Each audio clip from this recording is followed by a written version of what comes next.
of the Canton Police Department is on leave, accused of misconduct. The town says they were notified of the allegations last month. The person who was not identified was then placed on leave. Now, it's not clear what the alleged misconduct is.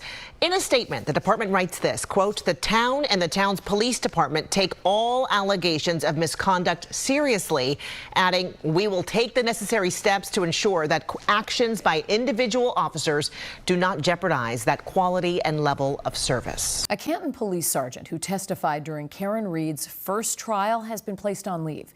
And we don't know tonight if this disciplinary action has any connection to Reed's case. We do know this involves allegations of misconduct. Yeah, Lisa, Sergeant Sean Goode was on duty the night that the body of John O'Keefe, Boston police officer, was discovered when the Karen Reed saga all began. As you said, we do not know the nature of this alleged misconduct. We do know that it was discovered, quote, during an investigation into a former member of a different law enforcement agency. I got a radio transmission from our officer at the working dispatch. This is Canton Police Sergeant Sean Goode testifying on the stand during Karen Reed's first murder trial. He told the court Reed was suicidal after the body of John O'Keefe, her then Boston police officer boyfriend, was discovered. Her father was on the phone with Miss Reed, and she was making suicidal threats to take her own life. Reed was acquitted of O'Keefe's murder during her second trial. But now her supporters still have their eyes on Goode, holding signs and flags outside the Canton Police Department Monday, this time because the Canton sergeant was just suspended by the department. On Friday, October 24th, the town of Canton was notified of allegations of misconduct concerning a member of the town's police department, which was discovered during an investigation into a former member of a different law enforcement agency. Another Karen Reed investigator made headlines less than 2 weeks ago.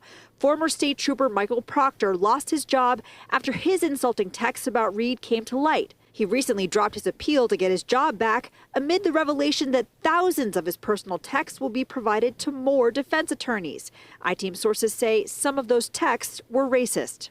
If you don't trust the police, you're just not safe no matter what, because mentally it takes a massive toll. Longtime Karen Reed supporter Brenda Sweeney was one of the people outside Canton Police today.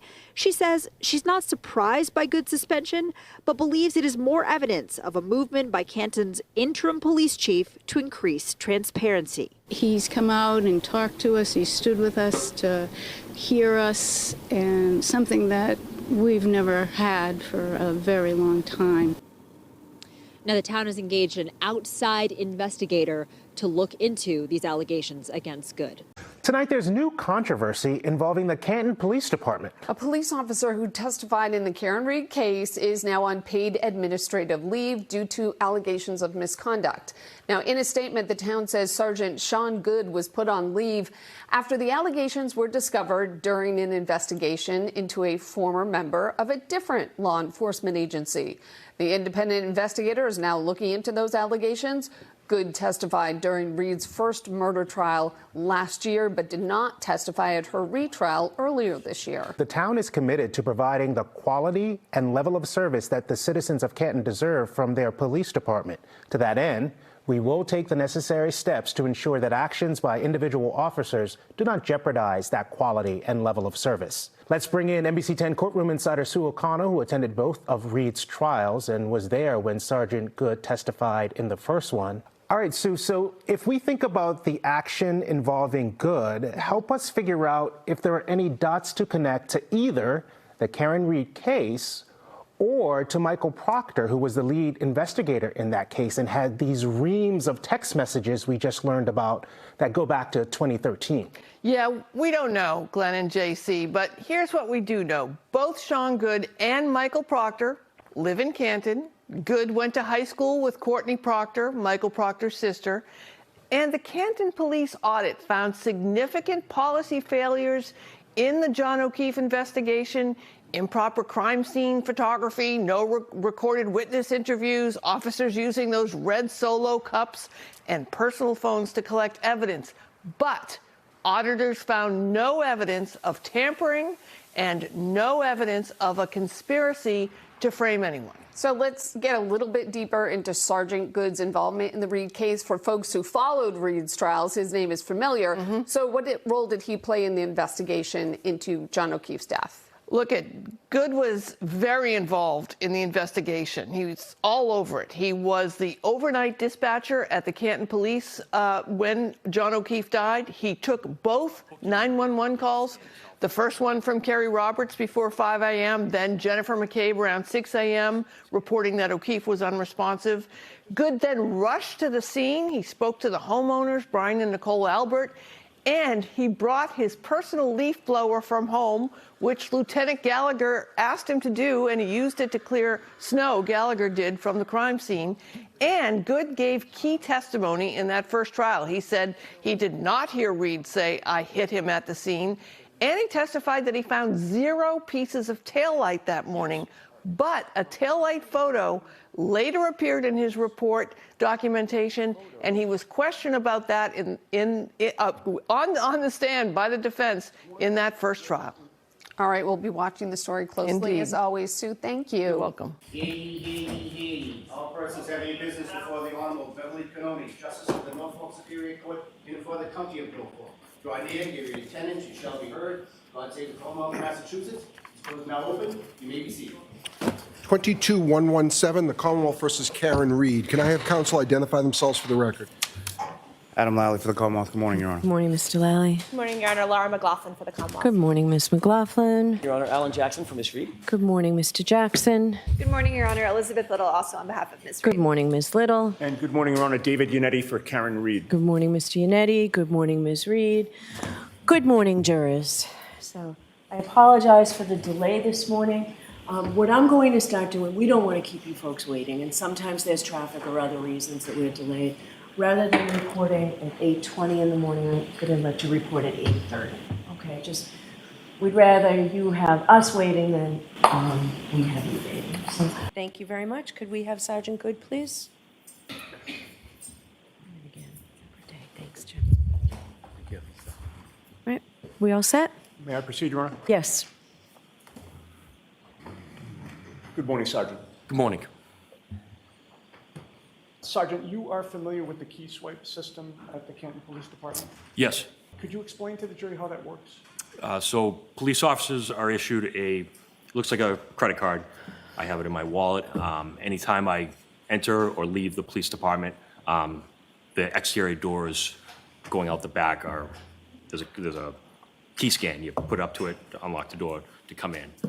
When you leave, you don't have to go in, but if you need to go into the booking area, you have to scan yourself in and out, and to get out of the sally ports, you have to scan in and out. Okay, and just trying to keep your voice up so that Yes, these sorry. last few jurors can hear you. How many officers on your department have those keys that can be swiped? I would believe all of them. Do you know how this information is stored at the Canton Police Station? I do not. I don't know the software, but I believe it's recorded anytime we would come and go. Okay. Your Honor, we do have a stipulation between the parties, if the court will accept it, to introduce the key swipe records from January 29th of 2022. Okay. Before you now took the stand today, did you go over your report? My police report? Yes. Yes. How long did you take to review that report between yesterday and today? I scanned over it. A few minutes? Sure. Yes. Have you spoken to anybody about your report? No. Nobody from the Canton Police? No. You recall that I had asked you about the fact that one name had not been completely spelled out in terms of first name, right? Yes. And you had, I believe, indicated that Sergeant Lank was the one that altered that or added that to the report. Not altered. So he was the one that got those names. So when he entered his report, I believe he would enter those. Okay, and so he entered that into your report, correct? Anybody writes a supplemental, if you have the authorization, can enter who you speak to add those names. I only spoke to Ms. Roberts, Ms. Reed, and Ms. McCabe that morning. Okay, but the report has your name on it, correct? Yes. Did you speak to anybody from the prosecution, either Mr. Lally or Ms. McLaughlin or anybody else from that office about this issue? No. You would agree with me that it is important when you're writing a police report to be transparent, correct? Yes. You want to be clear, correct? Yes. You do not want to mislead the reader into believing something that is not true, correct? Yes. Could I see P and Q for identification, please?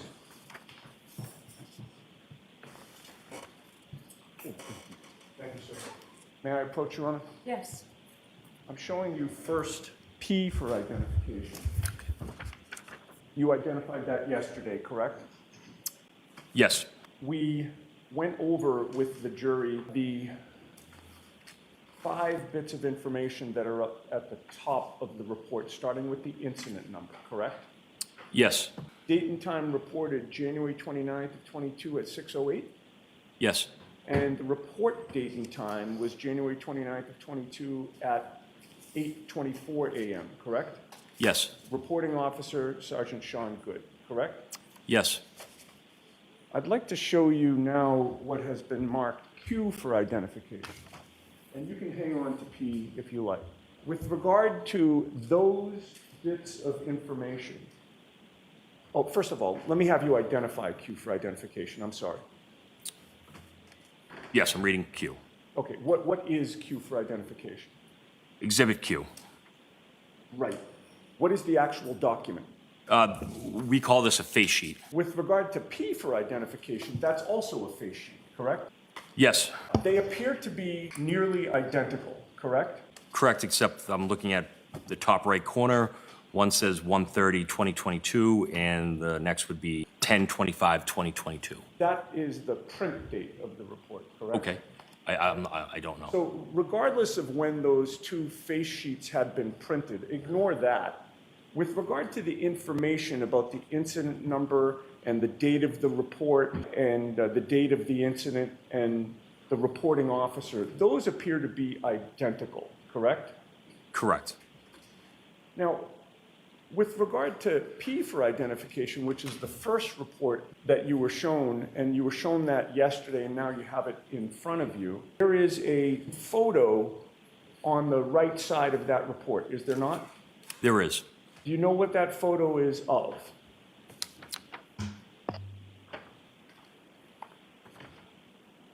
It looks like the scene probably a couple days later when the snow had melted. Okay. Does it look like a berm that was actually Exposed? uncovered by the officers on scene the very first day? Yes. Are we looking at Q? No, at At P. P? Yes. P, yes. It looks like the berm. Correct. And then with regard to Q for identification, which again is the face sheet with the identical information, is there a different photo? Yes. What does that photo appear to depict, if you know?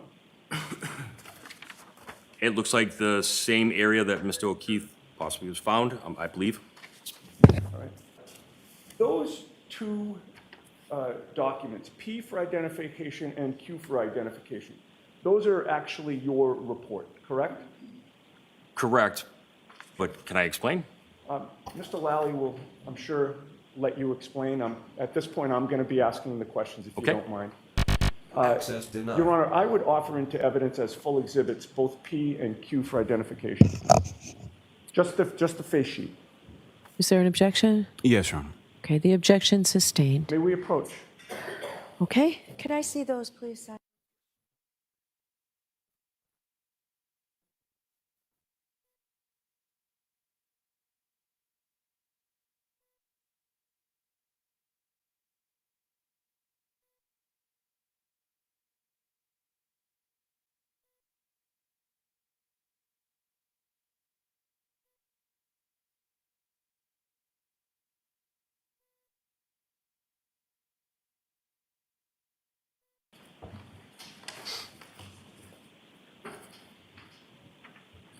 Okay, I've placed a photo before you, Sergeant Goode. Do you recognize what that depicts?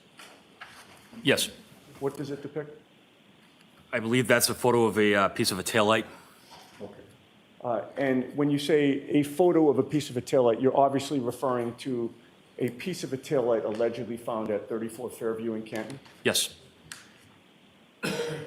Now, that photo is the photo that is included in Exhibit Q for identification that you previously saw, right? That's the second photo, is it not? On the second face sheet that he gave me? Yes. Yes. All right. And I'm showing you what has already been marked Exhibit 20A. Do you recognize that? Yes. What do you recognize that to be?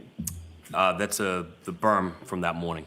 Okay. And Exhibit 20A is the photo that was in the first version of your report, which was P for identification, correct?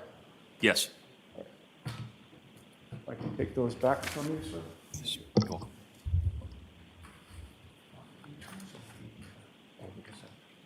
Just do it like that.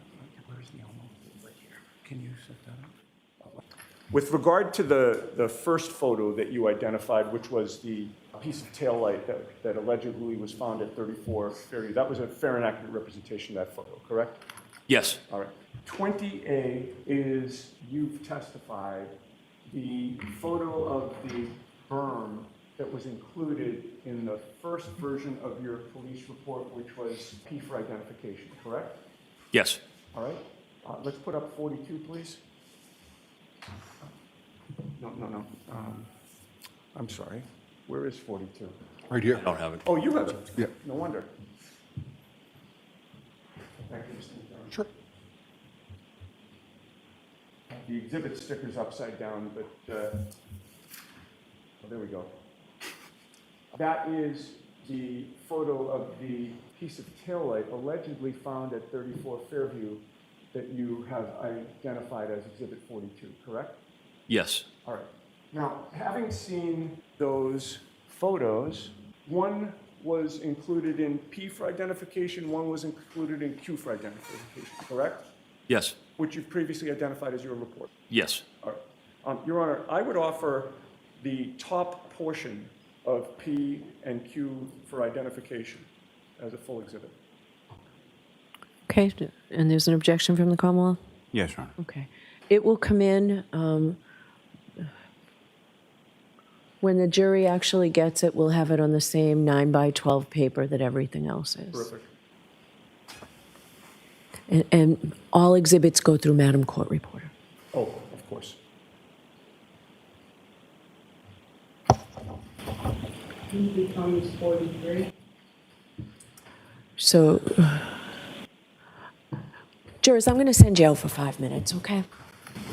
Jury, close your notebooks, leave them on your seats. Gather all your other belongings and follow me. All rise, jury out.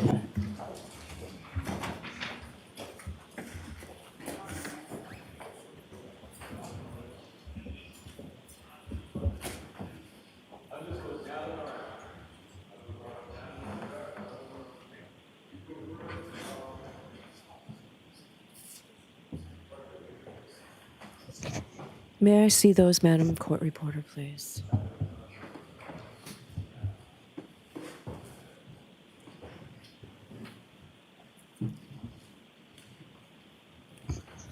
All right. So I thought you were going to cut them. Apparently, you probably don't have scissors. Let's get these so that they're acceptable to go to the jury. I mean, this just came in with the whole report on it. I'm sorry? This just came into evidence with the whole report, and that's not what you agreed to at sidebar. Right. I mean, I guess we didn't have scissors, but what I was going to do, because it's folded, all I was going to show the jury was the part that got in. But these are now in evidence. Understand. Okay, and that can't happen. So Understand. fix them. Do we have scissors, Mr. Clerk? Thank you. Okay. So why don't you fix them, run them through a copy machine? All right, we'll take a 5-minute recess. And actually, this is probably a good time for me to say, you know, and it's not just the defense, it's not just the prosecution, but we're taking an awful lot of these jurors' times. We're taking days and weeks. Let's not squander it by, you know, repetitive evidence or taking time like this that we shouldn't need to take. Okay, let's move this case along. All right? All right, I'll be out in 5 minutes. All rise, please.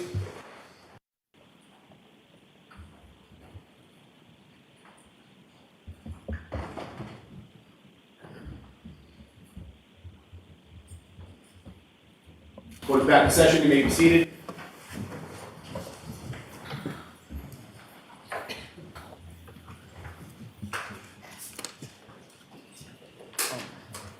Your Honor, can I have P and Q marked as the next exhibits in the trial? Okay. And with the court's permission, I'd like to display these one above the other. Okay.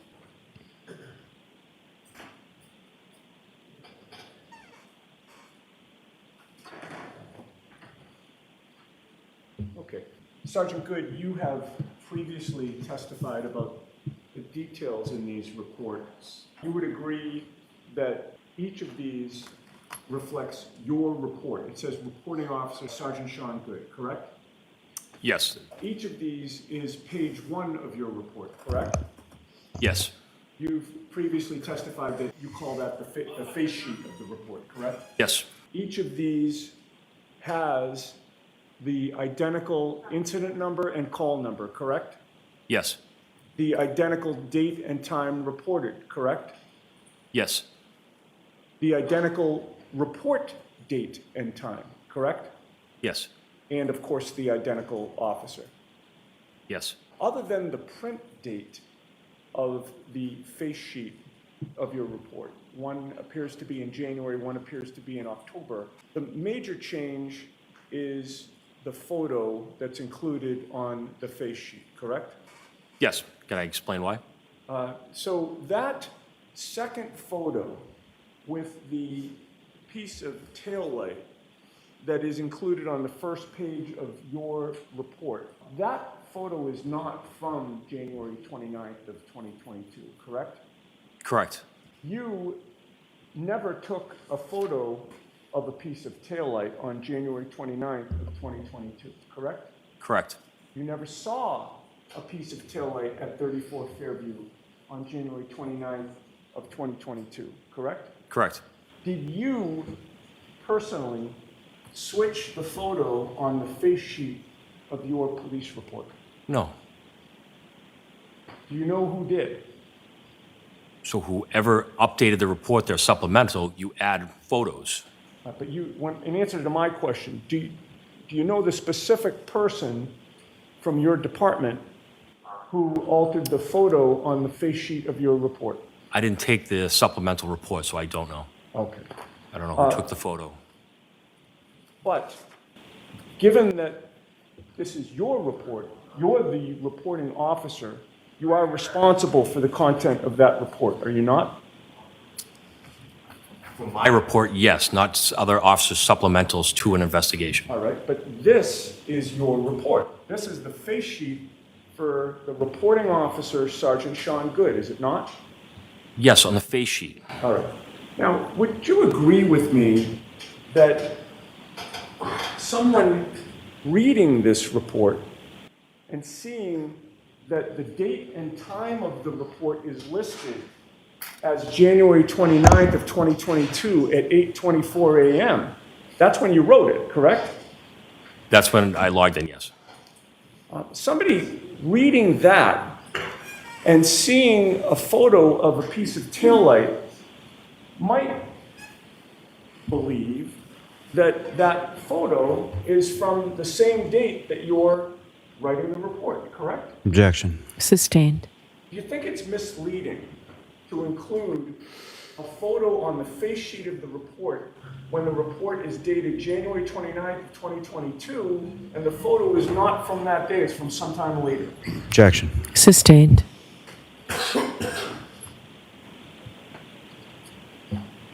Is there anything on what is now marked Exhibit 44, on that face sheet, that indicates the date and time that that photo on Exhibit 44 was taken? No. Is there anything that indicates that it applies to some supplemental report that was later filed? No.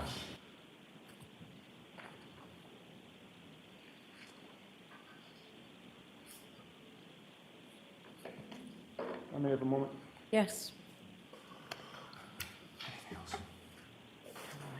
Nothing further, thank you.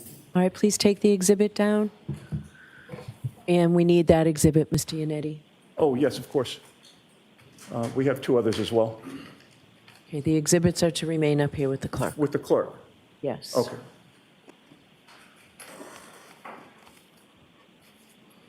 All right, go right ahead, Mr. Lally. Thank you. Christopher Albert, and whether or not he was a town selectman, is that correct? Yes. And he is currently, is that correct? Yes. And was he on January 29th of 2022? No.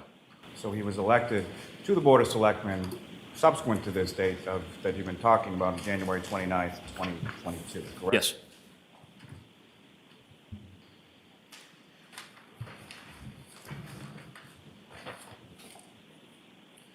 The location where you were directed to where Mr. O'Keefe had been located just after 6 a.m., where was that in relation to the property line between 34 Fairview Road and the home next door? Probably 10, 12 feet to the property line. No, you were asked some questions about having been to that residence at 34 Fairview Road prior, and you indicated that you had been there years ago with Sergeant Lang. Is that correct? Yes. And what was that in regard to, sir? It was a hit-and-run investigation.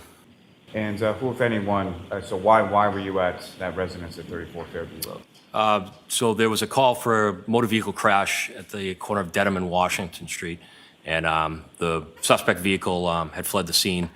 Officer Lank was my partner that night. He followed the oil spill of the vehicle down Dedham Street, up Cedar Crest, all the way down to the intersection of Cedar Crest to Fairview, and the oil spill actually drove into 34 Fairview, where we found the vehicle. Through your investigation, who, if anyone, did you associate with operating that vehicle? That'd be Tim Albert. And was Mr. Timothy Albert, was he charged in reference to that incident? Yes, he was. And do you know approximately when that was? It was in 2009. I don't know the exact date, but I know the year. Now, as far as your report is concerned, what you were shown and what you've seen, has there been any change as far as your narrative in reference to who you talked to, what they said, anything of that effect? No. You've been asked a bunch of questions about what you called a face sheet. Can you explain to the jury sort of what a face sheet is and sort of how that comes into being? Easiest way, it's the top sheet of the report. It's not the actual meat of the report. It just gives you the date and time. Usually, if you can fit it on the front of the sheet, it would be the first party would be involved. If there was a suspect, defendant, and that's it. It would be their name, date of birth, social security number, all of their personal information. So, as far as you were saying, sort of the meat of the report, it has no real relation to that, correct? Correct. Now, you were handed 2 exhibits or 2 parts of the report, and you were told to ignore the date that they were printed, correct? Correct. And so what, if any, significance would the date that they were printed have in relation to what's on a face sheet? So in this case, there was supplemental reports done after the 29th. So those reports were added to my initial report. You can add a supplemental narrative.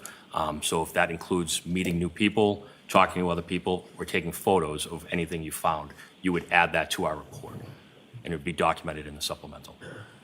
And you had offered, I believe, a couple times to explain to the jury sort of why a photo might be different from one face sheet when it's printed versus a subsequent date when the face sheet is printed. Can you explain to the jury at this time sort of why would that be different? So when that face sheet was printed, if photo number 1 was the top photo, and now there was a new photo added, that could be now the top photo on that face sheet when it was printed. And how would that be something that someone would physically go in and do, or is that something that sort of within the system automatically occurs, if you know? I don't know how the system numbers the photos. So we added our photos on January 29th, and then any photos subsequent to that were added. I don't know how the software would put them 1 through 20 or how many there were. Nothing further on. Okay. If I might. Very briefly. You had just talked about how Tim Albert was charged as a result of the investigation that you did years ago, correct? Yes. The evidence in that case, you would agree with me, was strong against Tim Albert for that crime, was it not? For leaving the scene? Yes. Sure. Sergeant Link actually was able to follow the trail of fluid from the accident scene right to 34 Fairview, correct? Yes. And Tim Albert admitted that he got nervous and left the scene, correct? Correct. All right. Now, despite the fact that he was charged, are you aware that the case was just flat out dismissed upon restitution? Objection. Move to strike, Your Honor. The objection sustained. Nothing further. Jurors, you're to disregard that. All right, you're all set, sir. Thank you, Your Honor.